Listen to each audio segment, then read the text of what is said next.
Well, Gloria, Yes. let's start off. My name is Clay Eals. I'm the executive director of the Southwest Seattle Historical Society, and we are here in your home here at the Kenney, and it is Saturday, February 27th, 2016. And we're here with Vicki Schmitz as well. And Gloria, can you tell us your full name? Well, it's Gloria Schmitz Davis, and I live here at the Kenney with my husband, Don, who is 98 and is also a resident here, and we're waiting for the big day to to move along. And so that's how I mean, Gloria, you're 87 now? I can't believe that. You were born in 29. 29. Okay, and tell us where you were born. I was born here in Seattle. Swedish hospital. Okay, and where did you first live as a baby?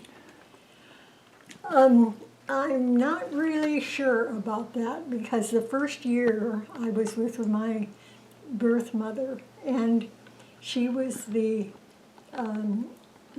office nurse to a doctor here in Seattle named Torleif Torland, and he was on a ferry boat to Bainbridge Island one summer day, and my mother and father happened to be on that same boat and were talking to him about the fact that they would like to have a family, and that mother was not going to be able to have any children due to an accident as a youngster, and so would he ever have an opportunity to help them to adopt a child, and he said that he would keep that in his uppermost in his mind, and that he did. That worked out. So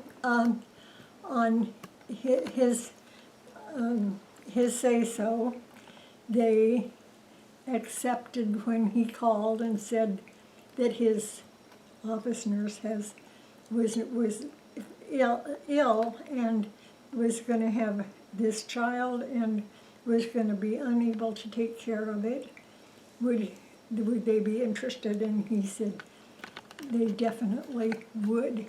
And so on my first birthday, now that is the first that I remember, my first birthday, they brought me home, and via Swedish hospital, they took me up to the hospital, gave me a complete thorough physical, said I was A1 shape, and mother took me down to Washington Mutual, and we walked the long mile back to Dad's office, where I met and instantly fell in love with my father.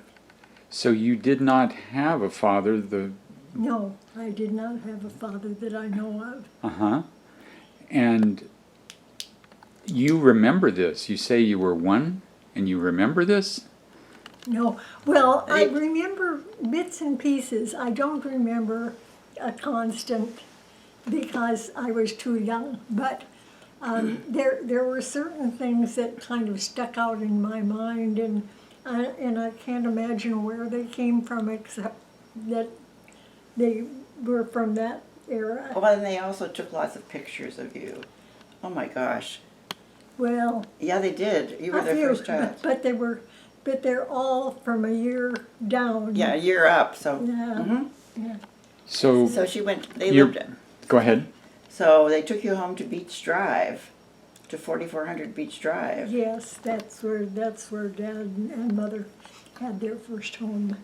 After they were married, Grandfather gave them their portion of the Schmitz-Block on Beach Drive, and they built their home on the corner of 4400 Beach Drive, and that's where we started our. It's in a pocket. This is your cell phone? Yes. Okay. I didn't want to bring in my 200-pound purse, sorry. Let me just see who it is, I'll turn it off. That would be good. Yeah. Sorry about that. There you go. Thank you.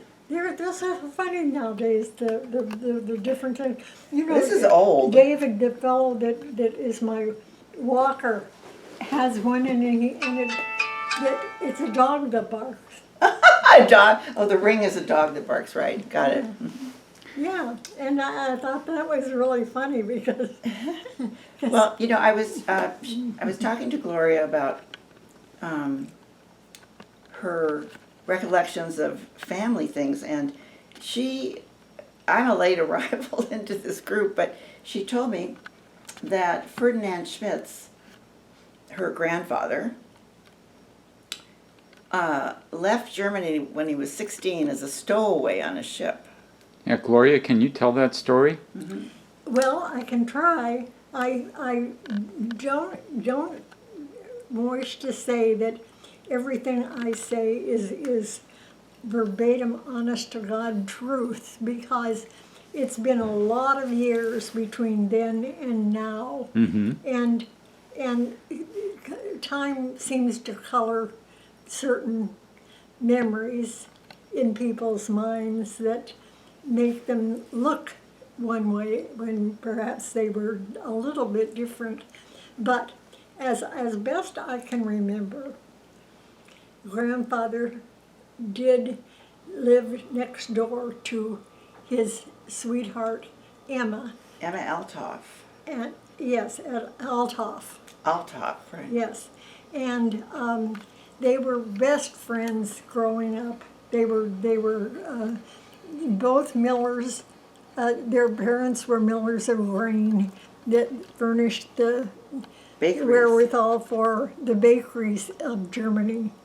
And so very often they would walk down to the river Mulheim River, which flowed right by their farms, or and sit there and talk or fish or whatever they felt like that day. And grandfather talked to Emma about the fact that someday they were going to have to be like their parents and their parents' parents and so forth back into time infinity, that they were going to end up being millers of grain also. And he wanted more than that. He wanted to be a person who could look out and see great expanse of things to do and places to go and things to accomplish. And so he said, I am going to try to go to America, because there I think we have a chance to do more than what we can do here. And so he said one day to her, I am going to go to America very soon now, and when I get there, I will work hard and try very hard to establish businesses and a home for us. And when I do, I will send a ticket for you and you come to America. Well, her family were very, very unhappy because they said, there's nobody over there that can speak your language. There's no friends, no relatives, no nothing. What do you want to do that for? And she said, I love Ferdy. I'm going to go.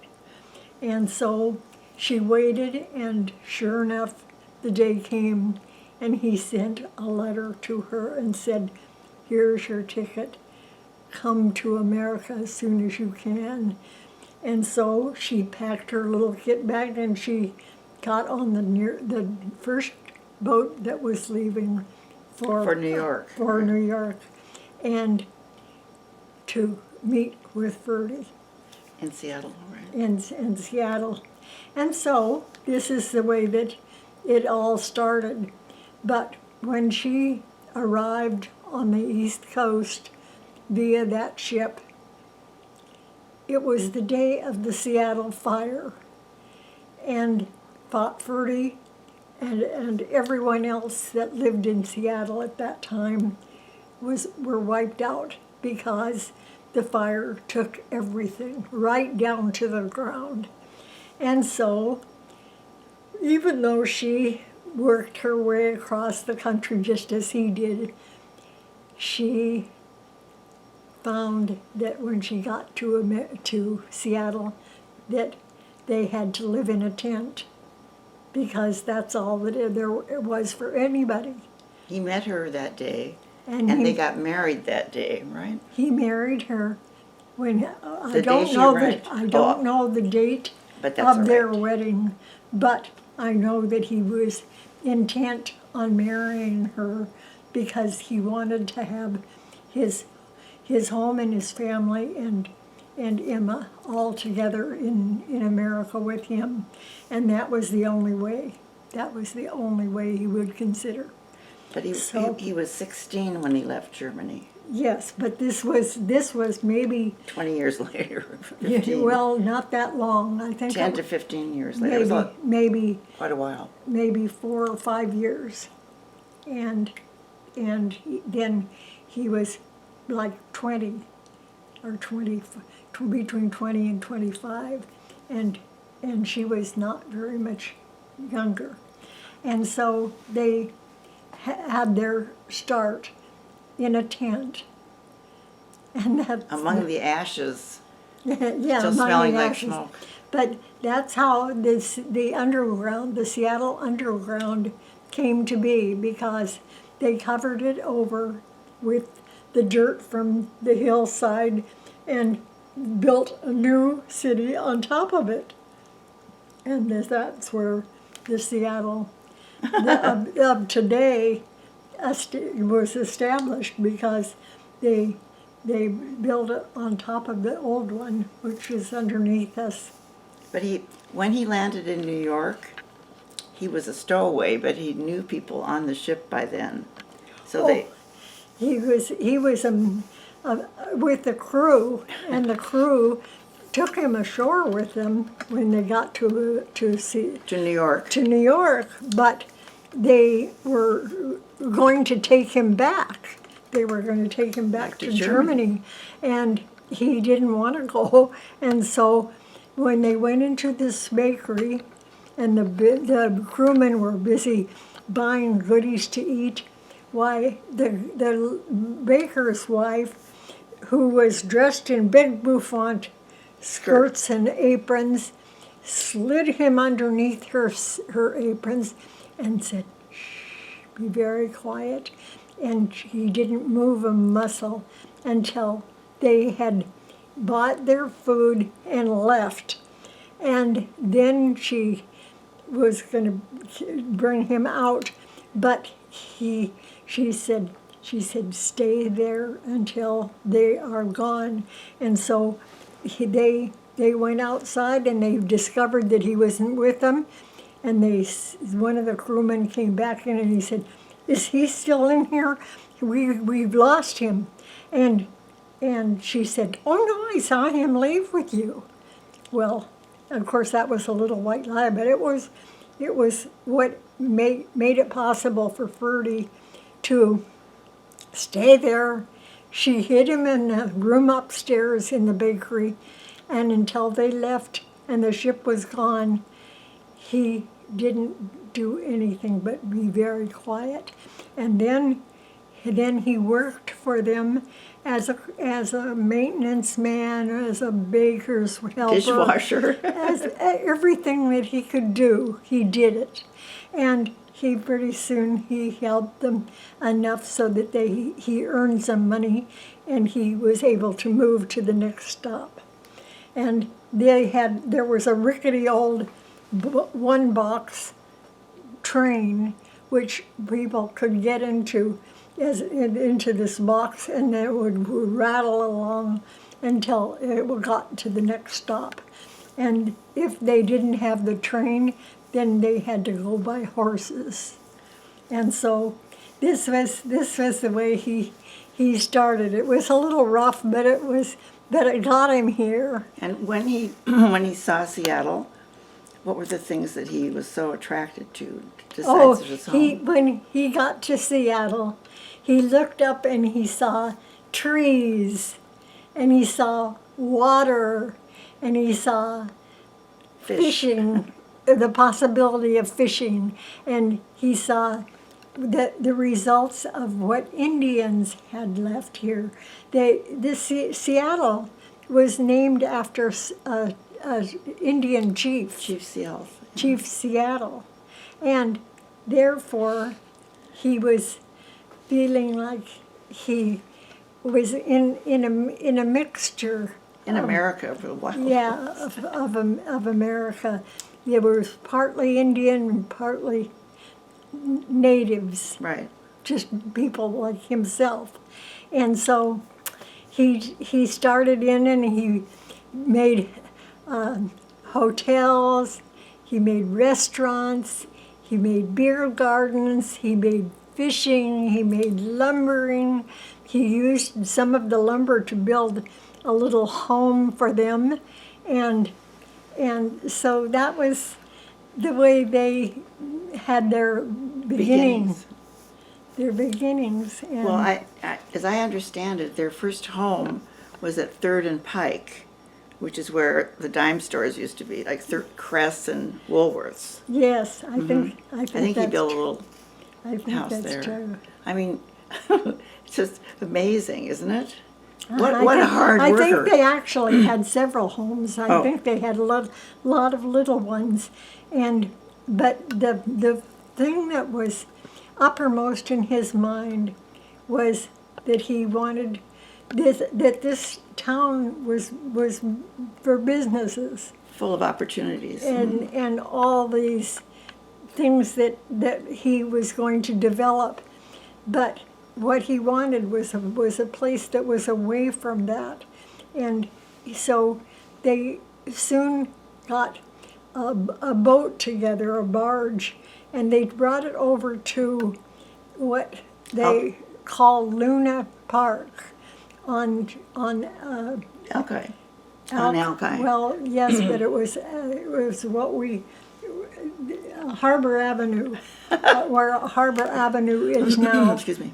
And there was a place they called Luna Park, which was kind of like a fair. Entertainment park. Yeah, an entertainment place. They had all kinds of things. They had rides, they had picnics, facilities, they had all kinds of things. But one of the things that they didn't mention was that they had people came over from the city over to see West Seattle, and they often came with horses and buggies. And one of these horses and buggies was on the dock one day, and a dog came bouncing down the hill and onto the tarmac, and he barked at these horses. And the horses reared up, and not one of them knocked grandfather down. And it broke his hip. And so I never saw my grandfather that he wasn't limping, because in those days the facilities for taking care of medical problems was next to nil. They had very, very little to offer. And so they fixed his hip as best they could, and as a result, he always limped. And so that was one of the history things that Right. the grandfather had from his venture to West Seattle. And so they had to, of course, handle the horses better than that after that, But- because they but they found out that it was dangerous. But he also wanted to he wanted a place for the children to come during the summer with Emma. And they used to come over to West Seattle and pitch a tent and camp all summer. I've seen some of the pictures with the wood platforms and the tents. Yes. Amazing. Well, I think a lot of Families. Probably.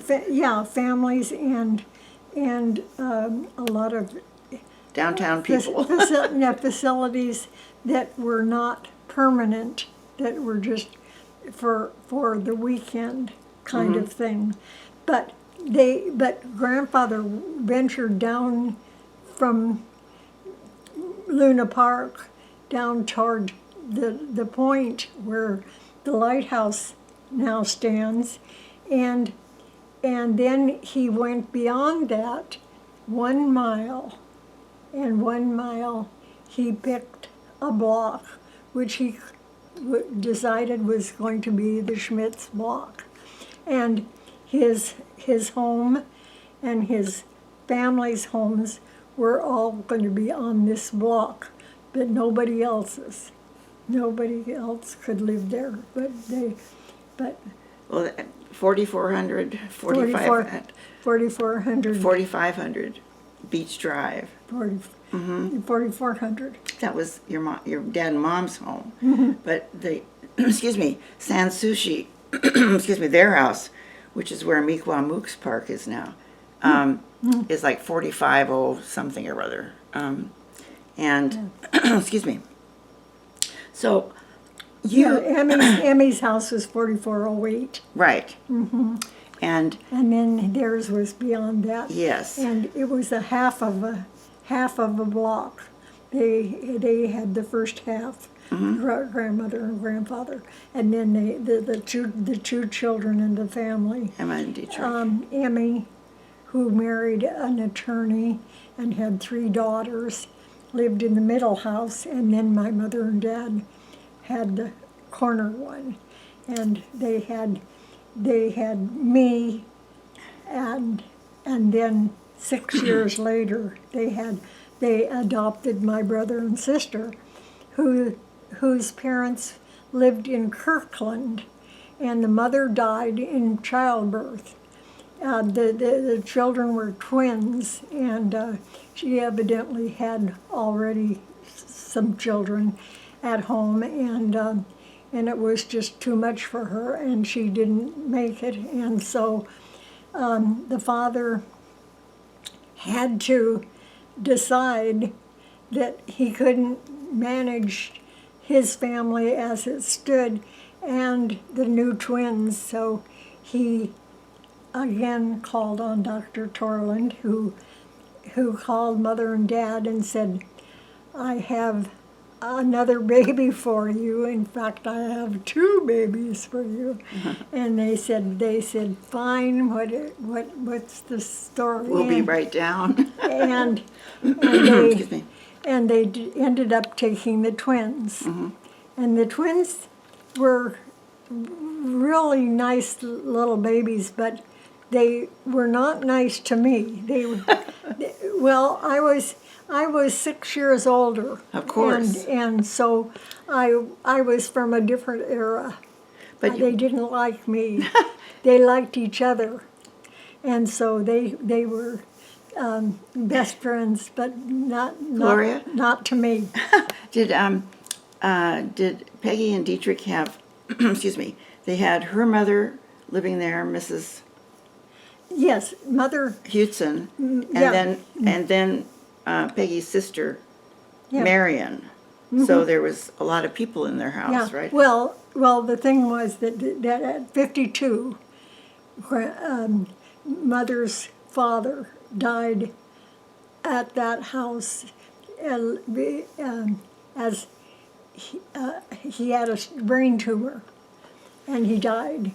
And so very shortly after that, his daughter, Marion, who was 26, and mother's younger sister, died also of a brain tumor, and she lived in that house as well.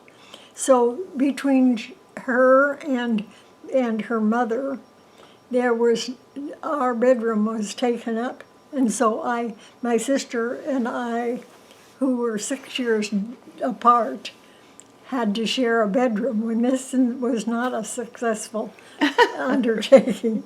It was not good. And so one day I guess I was being obstreperous or something in the house, and so Mother came flying out the back door, and Dad was on his knees in the garden tying up tulip leaves or something, and she said, "Dietrich, either she goes or I go." And that was, she wanted me out of there.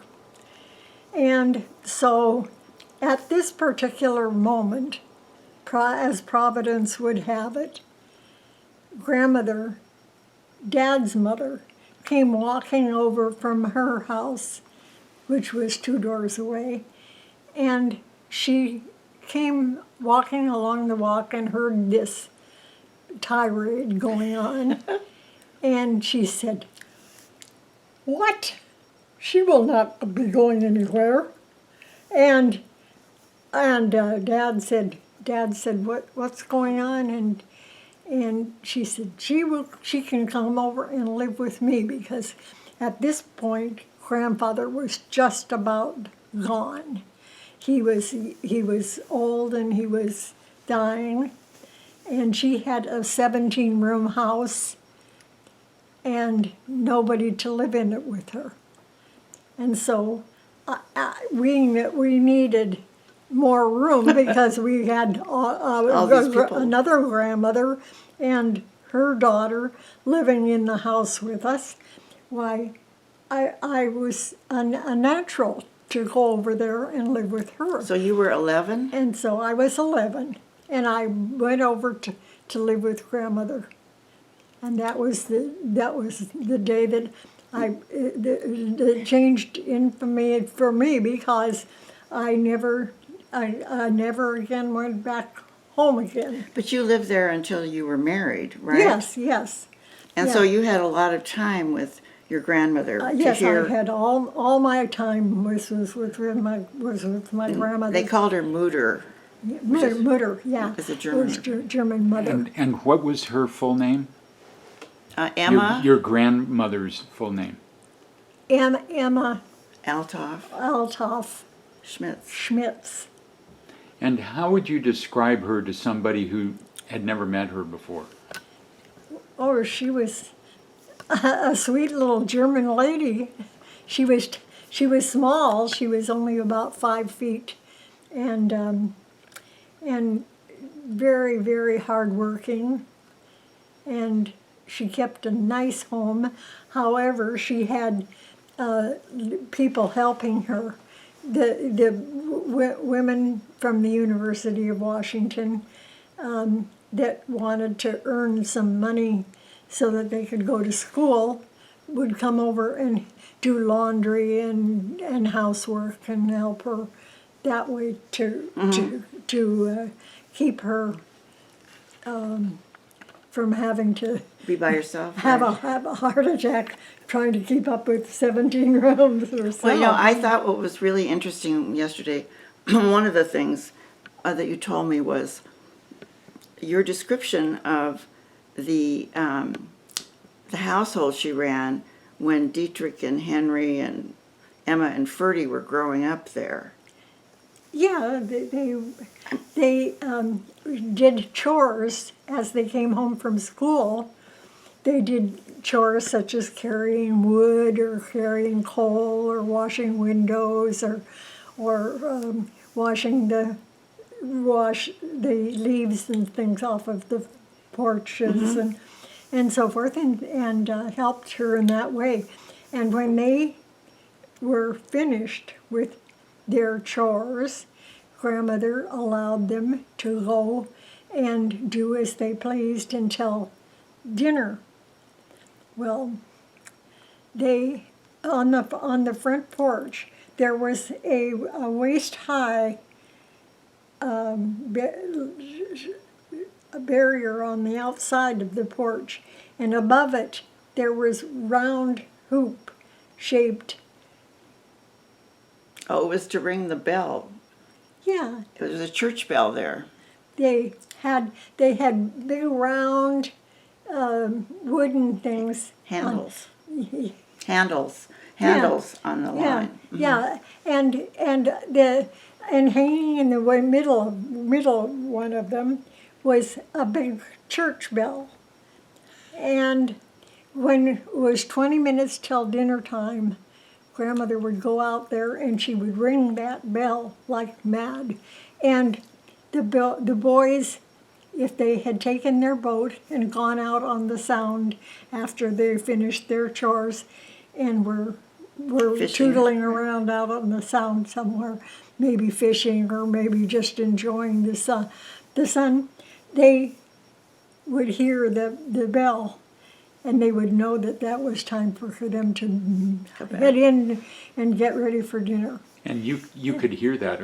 Oh quite yeah, they could hear it clear over to Blake Blake Island. They very often went over there to. Because there were deer there, and there were fishing, and there was all kinds of things, so that they were quite interested. And their boat was an old boat which the Coast Guard had Surplused. dismantled as wanting to have them inhabit anymore, because they had newer, nicer ones, and so the boys had fixed this all up, and it was like wonderful. They just loved it, and they took it and went on many nice little trips with it. Was that the Sanssouci? The boat was named Yeah. Sanssouci. And so this was the first of their things that they did with that big bell. But I think that big bell ended up being in the Alki church after they started. Yeah, after they started the Alki Congregational Church, which they joined with other members of the family, the community down there, and started up this one church. And to this day, that is the only church in Alki. Mm-hmm. And it's... Oh no, she was they were founders of that church, and she was there. And then it was her daughter Emmy that played the organ there forever. She was the Sunday school teacher.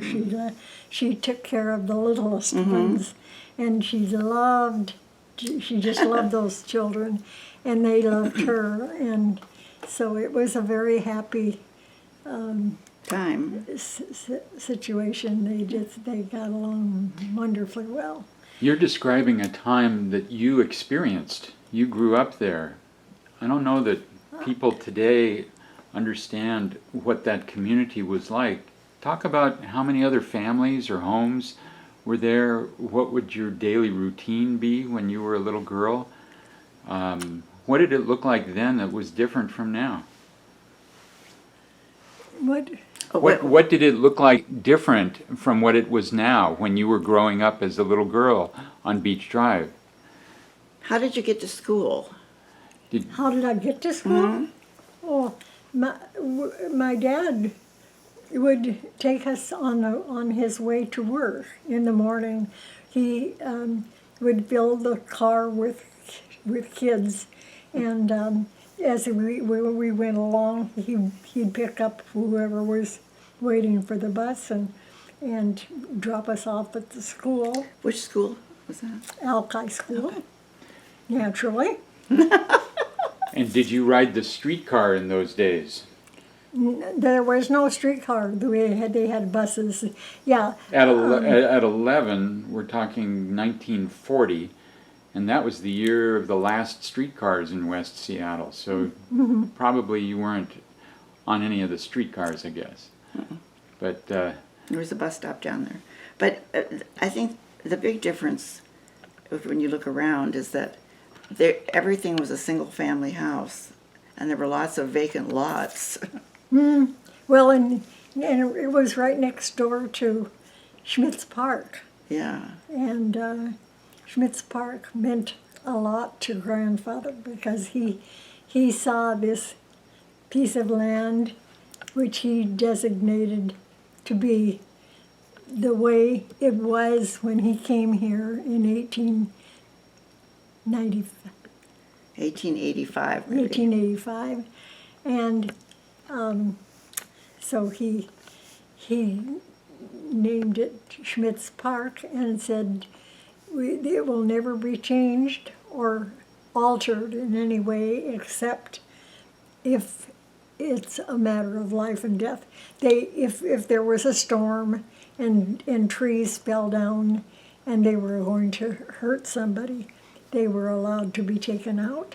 But other than that, then no brick bathrooms, no picnic facilities, no nothing. It was just as it was when he came there, and so people would wander through there, and lots of wild animals would go through there too. But Gloria, when you were living in Mutter's house, didn't she have, a huge kitchen, but wasn't there a stream that ran down the hill that went into the basement where the cold water came to keep, and they captured it somehow or other to keep things like butter cold or milk cold or eggs cold or things like that? Oh, you weren't cooking in those days, so it doesn't really matter, but what an enormous house. Yes, it was. But and the kitchen was big. It had a huge big table. I mean, but it had to be to put 8 or 10 people around it. And But it was very, very nice. But no, in the basement, I do not remember that stream and the water that you mentioned. I think Alan told me about it. Oh, well, I don't remember that, but I do remember that in the basement they always had it full of what they called home brew. The boys and grandmother would make this homemade brew that was what they used in Germany for their drinks along with their meals. You know, in Germany, they didn't sit down and have dinner the way we do here. They had little boards that were maybe 2 or 3 inches thick, and they would put them in front of each person. They were rounded or oval or whatever they happened to have, and then down the center of the table they would have platters with cheese and meat and pickles and all kinds of good things, and people would sit down and have that as their supper. And that was in the evening, because at noontime they had their main meal.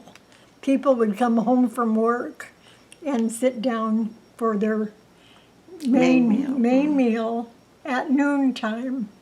And so when they finished that, they'd go back to work and work from, say, 3 until 7. And then they'd come home and have this supper that they made with sandwiches and all kinds of good things that they made themselves at their homes. But that was the way they did it in those days. And with that, they always served home brew. She gets to the point sooner than I usually do. So Gloria, you talked about Schmitz Park. Talk about Schmitz Park and what it meant to you as a little girl. I can't imagine having a park named after my family.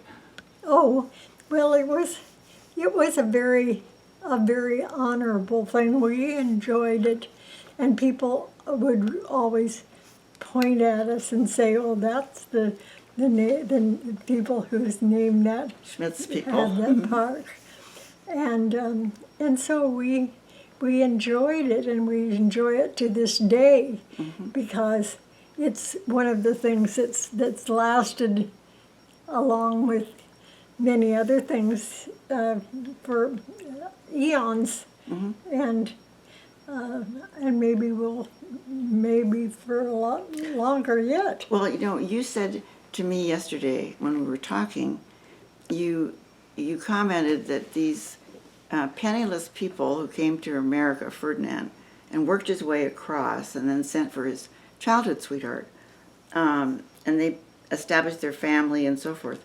You call them, they produced 4 presidents. Oh, That was great. well, What did you mean by that? 4 presidents. well, Dietrich? grandmother and grandfather eventually, when they moved to West Seattle, had their family. And their family consisted of 4 children mainly. And this was number 1 was my father, who is Dietrich Schmitz, and he was president of Washington Mutual Savings Bank and many other very, very Institutions, right? memorable businesses in West Seattle. What did you say? No, I just said, and then the next one was Henry. Oh,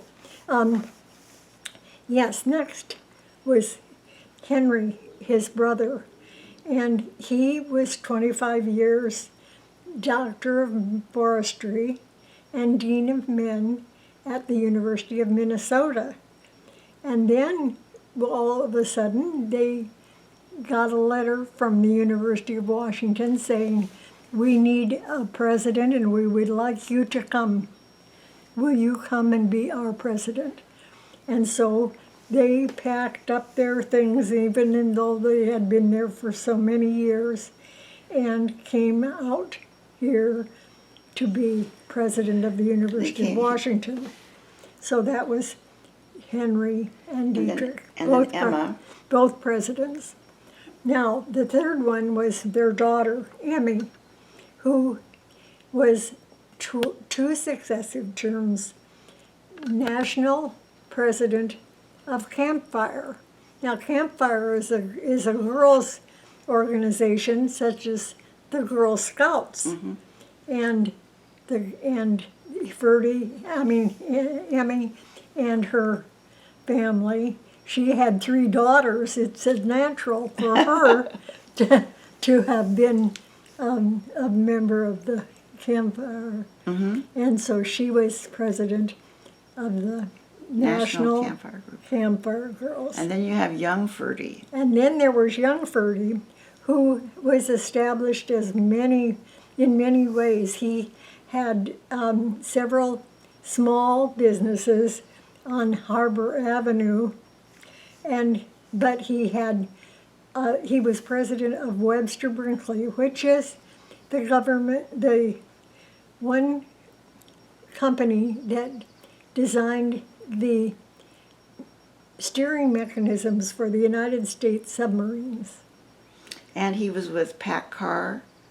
Yeah, And he was with Smith Burger. Later in his business. And he was very life. involved in Lighthouse for the Blind, I think. He did many things. He had many activities and interests, and he indulged in all of them very, very well and was president lots of times for with other even businesses. smaller businesses. But you know what I find interesting is that, excuse me, you have the first 3 that were presidents of various. You have an academic, you have a banker, you have a civic activist and volunteer. That was Emmy, who took over as National Campfire president.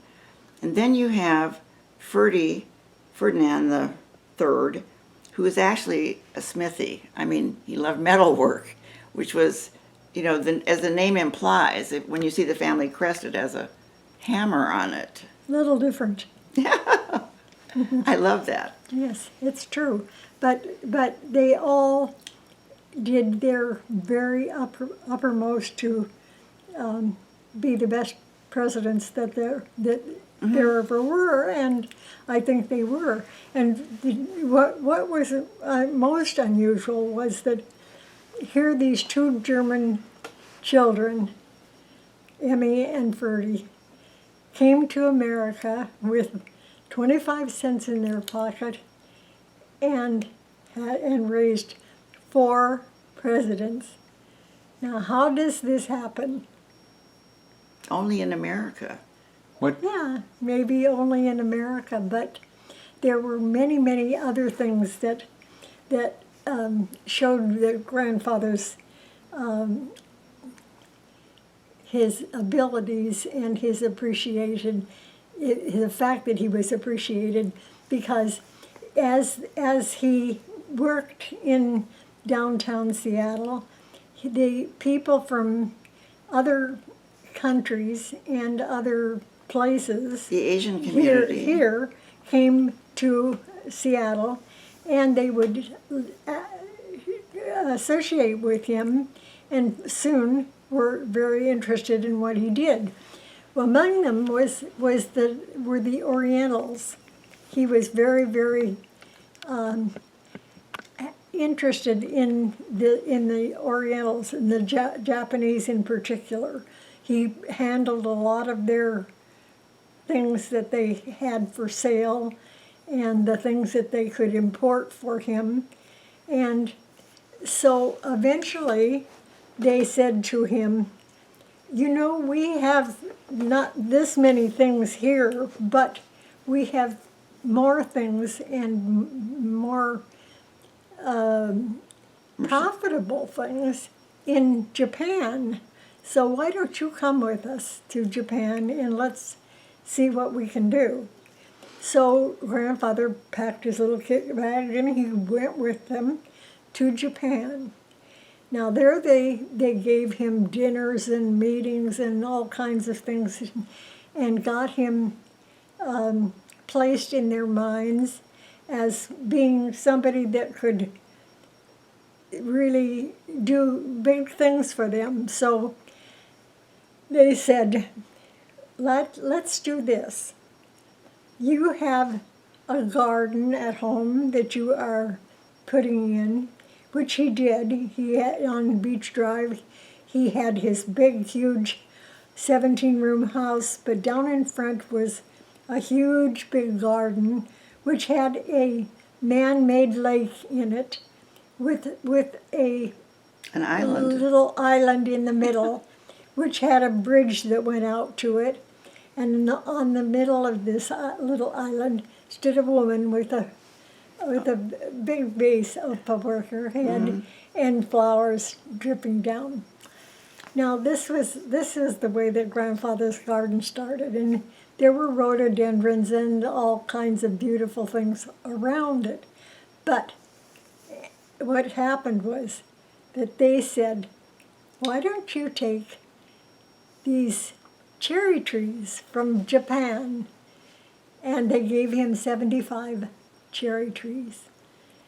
And he brought 25 cream ones, 25 white ones, and 25 pink ones. And he spread them all throughout that whole big garden at home. Mm-hmm. And very, very soon, the word got around, and all the Japanese and the other people that were interested started coming out from the city to wander through the gardens and have picnics and to enjoy the cherry trees and all the beauty that was to be had, because it was right across the street from the water. It was an ideal situation. Now, some of those cherry trees are still there. Well, they've got to be at the end of their rope, but yeah, they're at the end of their rope now because they're over 100 years old, and that's pretty too old for cherry trees. It is. There's some plants like the redwoods and things like that that seem to grow forever, but the cherry trees don't hold up all that long.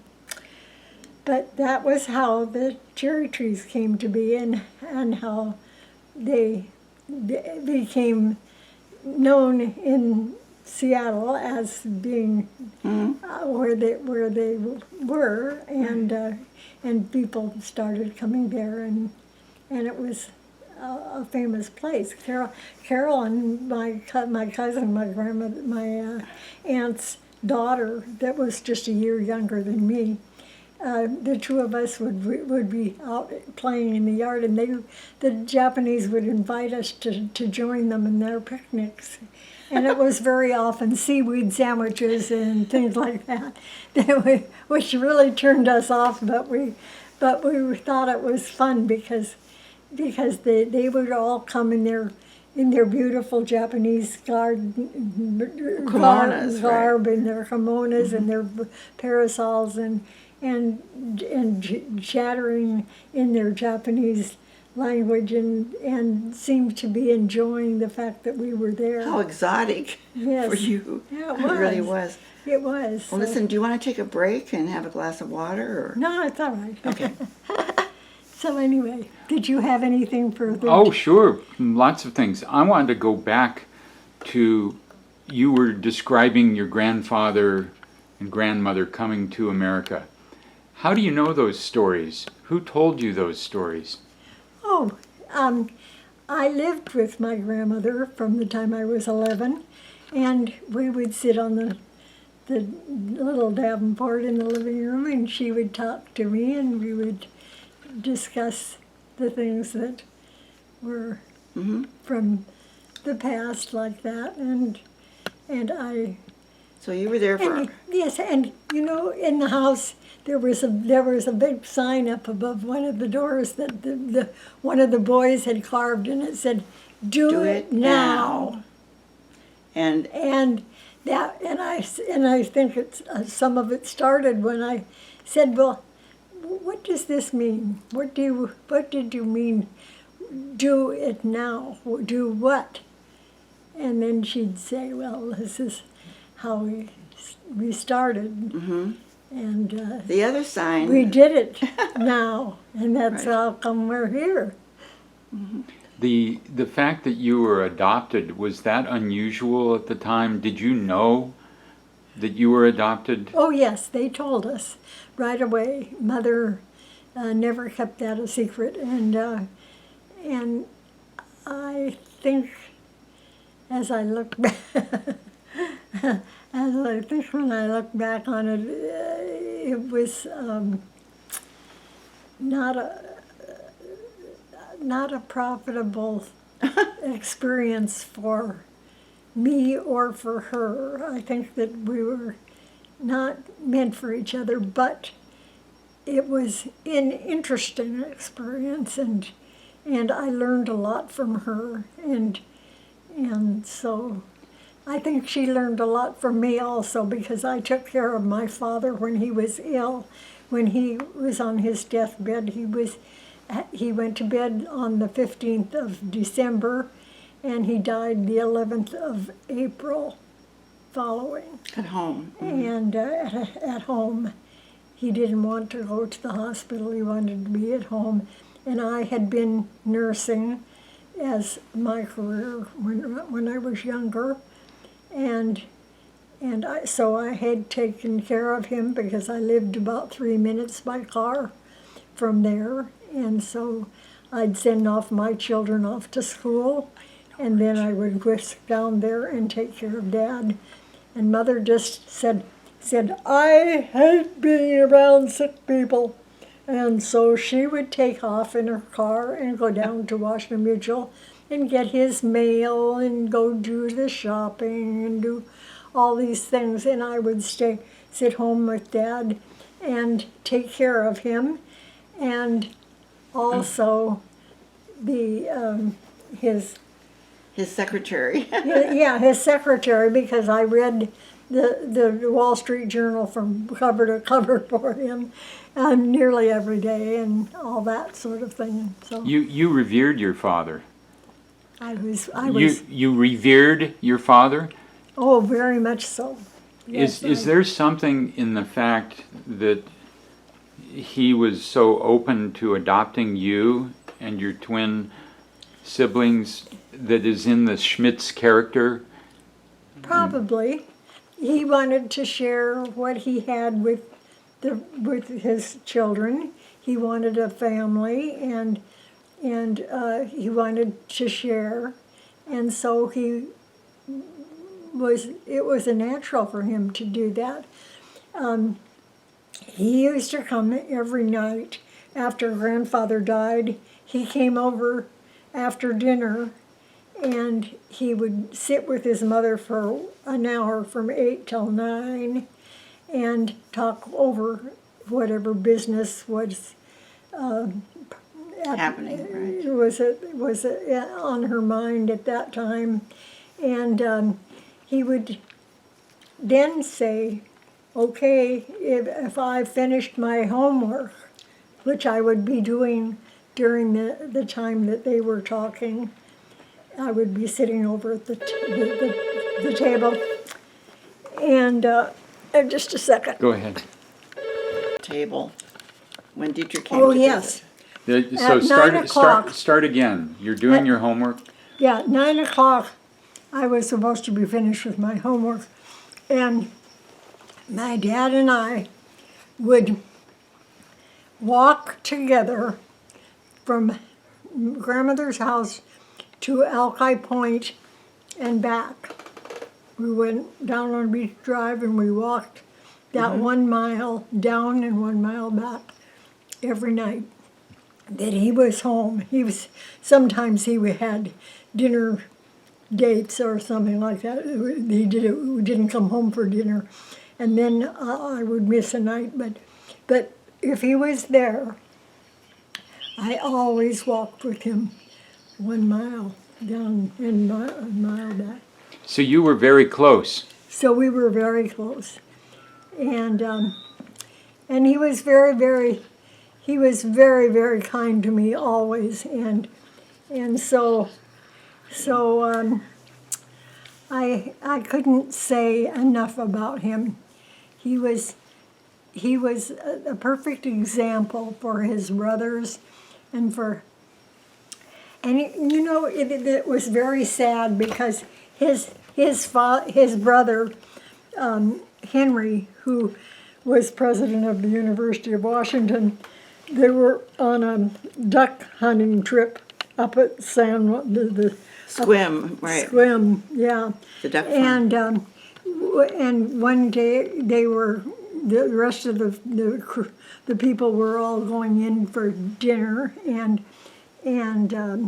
Henry said, I'll stay out here and I'll watch in case something comes over, and I'll sit out here on the blind, and I'll pop them off as they come over.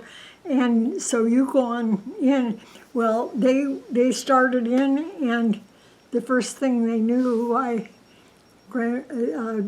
Henry had collapsed and he was being swept to sea.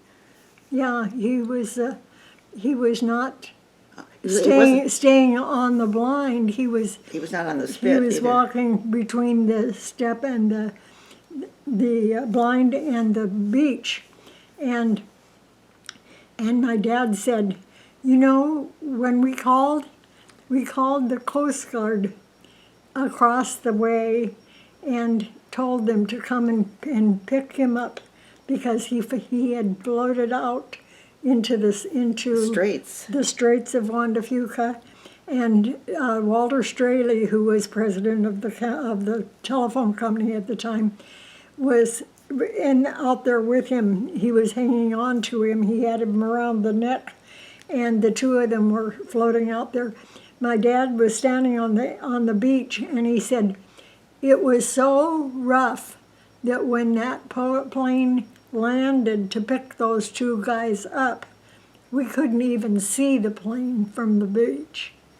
the waves The waves are so high. were so high that it was, and yet my dad had lived through that kind of misery, and he was just a strong, super guy, and I don't know what else I can say.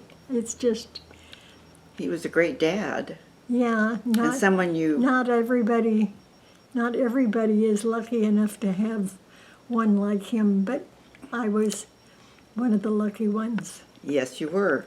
So let's turn a little bit to your life.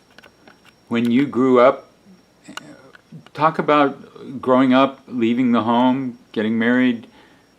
Well, she You went became a nurse. Take us through your own life. Some of the highlights. Oh, well, I don't, Remember when you went off to Washington State? You went to school over there for a while? I went to Washington State, but it was, my mother had hoped she'd send me down to Annie Head Girls School in Berkeley, California, to prepare me for Smith, Vassar, Wellesley, any of those girls' schools back east. And I went not down there to Berkeley, knowing that was the situation. But when it came time to go to college, I was not ready to go back there. I did not want to go where there was not co-ed education. I wanted to be where there were some guys around. So I went to Washington State. My dad made sure that I got to do what I wanted to do in that, instance, and so. And you met, wasn't that where, let's see, Phil Johnson's daughter, what is her first name? Esther. Esther Johnson was going to school too, in the veterinary school or something. Yeah, both of us we were her Kappa Kappa Gamma house, and my Whatever it was. yeah. And what were you studying to be at Washington State? Nurse. A nurse. Nursing. Why did you want to be a nurse? Because I loved it. I loved it. I guess it was a natural. My mother had been a nurse's assistant, I guess, for Dr. Torland, and maybe it was in my blood. I don't know. I just loved it, but I was a delivery room and nursery nurse. I didn't take care of sick people out on the floor that much. It was mostly always with the people in the nursery or the new mothers. Oh my gosh. And where did you work as a nurse? I worked 6 years at Swedish Hospital and 6 years at Doctor's Hospital. And then I had 4 sons. And because of that, I decided I better stay home and take care of them and be there for them rather than being somewhere else when they maybe needed me. Good idea. Yeah. Aside from going to Washington State, were you always living here in Seattle, in West Seattle? Always on Beach Drive. Back there after school. Why did you stay in West Seattle? Why did you stay on Beach Drive? Because I loved it. And then all my friends were here, and Your family. and my family, and so it was a natural for me. I didn't want to go anywhere else. There was nobody that meant as much to me as the people that were here, and so I went back with my grandmother, and I just. But when you married Bob and raised 4 boys, you had a really nice brick home up on Sunset Avenue where anyway, isn't that where the boys were born? When you lived up on Sunset? No, I was on Genesee Hill. Oh, okay. And then we moved down to Sunset. Mm-hmm. And I lived down there for 20 years. And then I moved down to Alki and lived in my condominium down there, which I called the Pearl of Alki. Yeah, it was on the third floor front corner, right across the street from the water, and I was just happy as a clam. And then I was by myself, so I went to the South End Singles Dance Group, and there I love dancing, and I love music, and so I was perfectly happy doing this until I met my present husband, and he was at the dance group also, but he had been married 36 years to his wife and had one pregnancy in 36 years.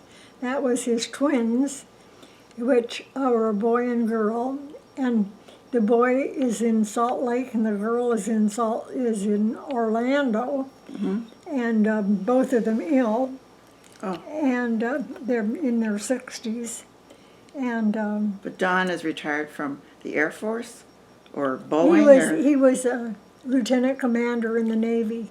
Okay. Well, he's here too. Yeah, he's 98 and lives up on the third floor.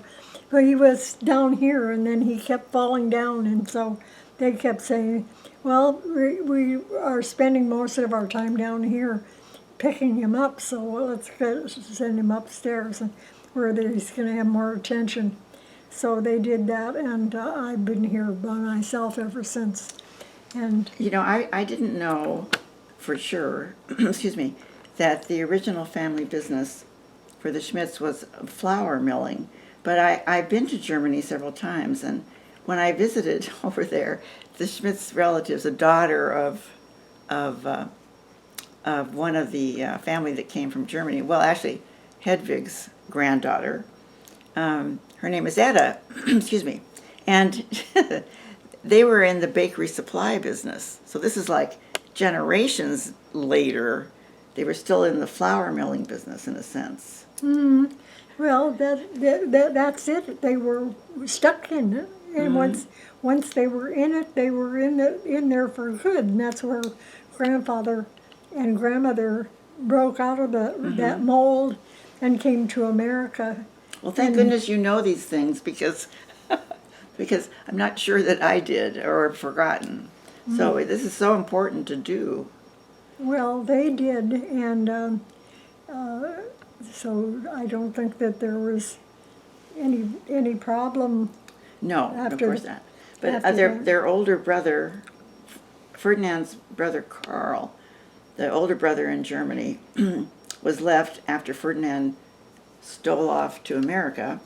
But at some point, he and his wife must have died or something happened, because they sent their 5 children here to be raised by Ferdinand and Emma. And that's when Henrietta came, and Hedwig, and Maida, and Helmut, and Eugen, or Eugene. So 5 of them arrived from Germany to be raised by this Schmitz family. Well, and Helmut Schmitz was the one that designed the cloacal. He was a naval architect. Yeah, and he was the naval architect, and he designed the cloacal, which was the silver bullet. Yeah. silver bullet that But interestingly enough, went on. it was that, I mean, he was very, very talented. But I didn't know that there had been a sister, Henrietta, who died here in Seattle. She died of pneumonia, so she was the oldest one. And so she's buried up at Lakeview. And when World War II was about to break out, World War I, excuse me, in the 1910s, 11s, 12s, the 2 boys stayed in America and joined the U.S. Navy and fought on the United States side. The 2 girls wanted to get back to Germany before the war started. So Hedwig and Maida left Seattle, went across to New York, took a ship back to Germany, and returned there. And that's those are the relatives that are living there now. So Gloria,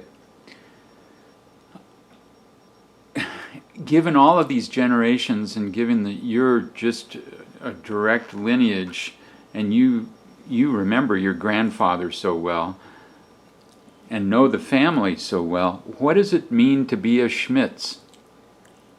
Well, it was a very, very big pair of shoes to fill. I was aware that I was adopted, and so therefore I was hopelessly worried that I would never be able to fulfill the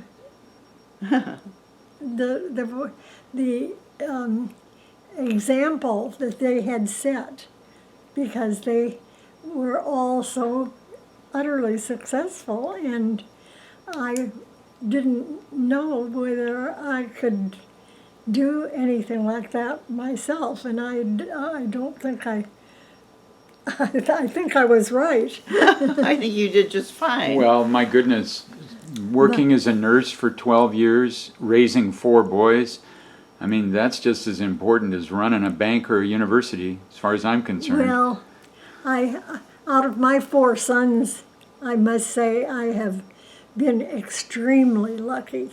I was just extremely lucky, because not all of them have done very, very well for themselves. However, number 3 was my firecracker. He was really, really successful. He and his brother started their business when they were just Teenagers. little kids sitting on the end of their bed in the bedroom, looking at all these spare parts and wondering what to do with them. And then they finally discovered that they could put a coin mech together. And then after they put the coin mech together, they got their dad to get them a machine. And then they put the machine together with the coin mech in it, and they put it in his company. And then his company started using it as a means of making money for them. And then they got another machine, and so Another on vending and machine. so forth. And so now it's the biggest Empire. biggest vending machine business in the Northwest. But Jim started his own company called Avila, and Avila he is 57 years old now, and he has had to go to every state in the Union to teach the universities and the big businesses what to do with his company. And in the process, he has made $6 million. And just with that company. Then he has two other companies that he's president of, the original one, Evergreen Foods and so forth. And then Evergreen Vending, yeah, vending. And he has made another $6 million. So. And these were all raised in West Seattle. You raised them. Yeah, and he was just raised in West Seattle. I don't know how that happened. The water. It must be the water. I don't know. I don't know how No, to explain it. you know what? It's that saying, do it now. Yeah. Exactly. Do it now. Well, he did, and He's just he started amazing. it. But his youngest brother, now he was John. number 3, but John, who was the youngest one, and is 55, 56 almost now, he he is what do you call that now? Oh, he's a building inspector. Yeah, building inspector. If you want to buy a house, you have an inspector look at it to be sure that everything is in order the way it should be. And he has put everything that he's made into real estate. So he is a millionaire as well. He has bought most of the property around Lake Trosper, which is by Tumwater in Olympia. Yeah. And it is 600 feet deep from the lake. And on this property, there's trailers and all kinds of little things that you can rent and lease and so forth. He's a natural-born developer. Yeah, and so now he can live off of that. But he has a son. He has a son that graduated in computer vending from University of Washington State, and he doesn't use it. He goes and does that vending machine, property development. He does the inspecting with his dad. His dad. And so if his dad wants to go hunting or he wants to go fishing or he wants to do something, he has a waterfront home on Summit Lake in Olympia. Beautiful, and he's built it himself. Oh my gosh. And wow. Do your 4 sons still have a big tie or feeling about West Seattle? yes, I think so. I think they love it, but I don't think that they'd give up. I don't know. Maybe they wanted to be away from their mother. I Might be on their own. I couldn't run over and borrow a cup of sugar. They're far enough away so that I can talk to them on the phone and I can keep in touch with them readily, but I do not have the opportunity to run over and see them, and I think that they like that. Well, there's some independence there. Yeah, I guess so. I've got one last area before I go. I've got to go open the museum today. Apart from your family, talk a little bit about what makes West Seattle special. Just West Seattle itself. You've chosen to live here your whole life. Why is West Seattle so special to you? Well, because I think it started way back when. It was one of the places that wasn't always just here. It was something that grandfather and his cohorts that were here with him built themselves and made into what it is today. And sadly enough, it's changing. It is getting so big that it is scarcely recognizable anymore as we remember it. But we will remember it warmly in our hearts because it was the way it was back when we were there. Did it not feel like a hometown of your own? It always felt like your own hometown, West Seattle. Yeah, like its own hometown. Yes, it's like it's completely in itself, and it never will be bigger or smaller. The same again. Never be the same again now because it's grown so big, and every inch of it is full of apartments and all that sort of thing. And it used to be palatial. It was large gardens and large yards and people and space in between where people could enjoy their yards and their gardens and so forth. And now it's not that way anymore. So I think that those days are in our memories only anymore. Right. Right. And I'm sorry to say that because it was lovely, but time is like that. It changes all the time, and we can't stop it. We can't seem to do anything about that. we have to adjust to the new set of conditions, and maybe there's something there that we don't know about until we have lived it a while. But right now, West Seattle was the way it was. You know, I look back and one of my very, very favorite people was Nita Peterson, who we lived down on Beach Drive, and her mother and sister and so forth. Well, her brother used to tease me. He would say, when we were waiting for the school bus to go home after school, he would say, "Oh, look at those funny looking legs." and he was talking about me. And he said they were piano legs or something.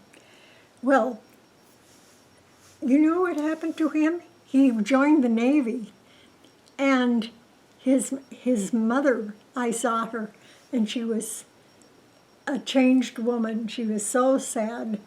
She was no longer like I remembered her on Beach Drive. She wanted to move. She wanted to go to California and get away from here. And why? Because she had gotten a message from the Navy saying that his cruiser was in the South Pacific, had dived into a big, huge, like 40-foot wave, and it went right over the bow, and He was swept overboard? John was standing guard on the deck, God. and so he was washed away. Oh, terrible. Oh, terrible. And so that is what happened to a boy that said nasty things to me. Oh, gosh. Yeah. Well, Gloria, thank you for the time this morning. Maybe we can do this again and go into some more areas, but this is a great start, and I appreciate you doing this. Well, thank you very much. I have enjoyed reminiscing again, and I hope I did it successfully enough so that it will make sense to somebody. But it was a special time. It was, absolutely. And thank you, Vicki, for putting this together. You bet.